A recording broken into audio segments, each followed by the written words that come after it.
I'm going to show you how I do my shopping. Hopefully this will speed up your shopping and give you some better ideas on how you do your shopping deliver.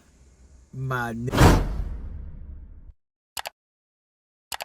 So the first thing I do before I tap arrive, preview, anything, if I have to use the restroom, I use the restroom. And then after that, I'll go get a good cart. Once I'm ready to go shopping, I hit start. Once I start the delivery, I press go back. If you didn't know, you are allowed to pick whatever you want first. All you do is hit the arrow on the top left, go back to preview. You hit the product you want to pick currently. Now 99% your order is going to be mostly groceries, right? So what I'm looking for is anything out of the ordinary, like soap, deodorant, that got me on the other side of the Walmart. For example, I'll scroll through, I find deodorant, hit deodorant, grab the deodorant, scan it, and then move on. Now, the only problem with picking what you want first is if the product is not there, you cannot hit substitute.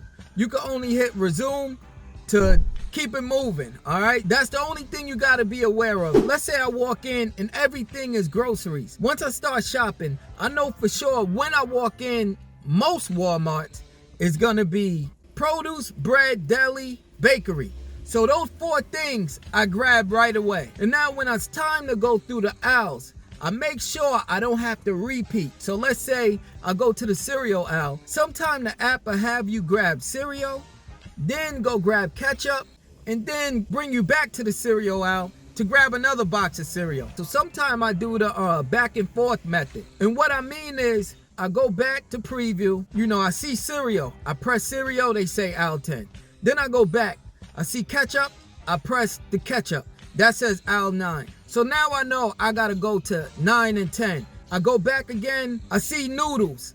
I click the noodles, that's aisle 3. So now I know I got 3, 9, and 10. So I don't repeat myself and go back, all right? That's the idea, is not to go back. If you don't know what the row is, it's the separation of the shelves, okay? So let's say it's row 5. All you do is count 1, 2, 3, 4, 5 on the row. So that gives me an idea where it's gonna be, because sometimes it'll say row 15. I know that's on the end. Once I start picking, I look for brand, kind, and ounce. Let's say we're looking for Hunt's tomato sauce. I'm looking for Hunt's. That's the first thing I look for, because all the Hunt's brand is gonna be by each other. If it's another brand like Great Value, all those are gonna be by each other. Then I look for ounce, what size I'm looking for, so I know where it's gonna be. I narrow it down by size, and then I narrow it down by what kind it's gonna be. All right, so once I do that, I make sure it's the right product. Before I reach and grab, I make sure it's the right product, because I do not like grabbing the product,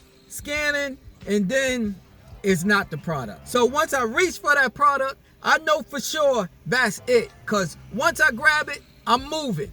All right, I'm scanning and moving at the same time. FYI, there's different sections. ZY would be by the cashier. All right, and 100 and 200 rows will be at the end of the aisles facing out. Can't find a product? Look for the Walmart pickers that have the blue totes and just show them the picture of it. Believe me, they know where everything at. They'll point you to the direction or be like, I was over there already. That product is unavailable. Several times I get to the register and the self-checkout is too long. I will go to the self-checkout associate, let that associate know I'm a Spark driver. All I gotta do is scan the QR code when somebody get off one of these self-checkouts. I'ma scan it and I'ma bag in a row that nobody's at, all right? Hopefully that'll give you some tips that you can run with. Smile out, shine, shine. We getting beat up by the sun. Son, be safe.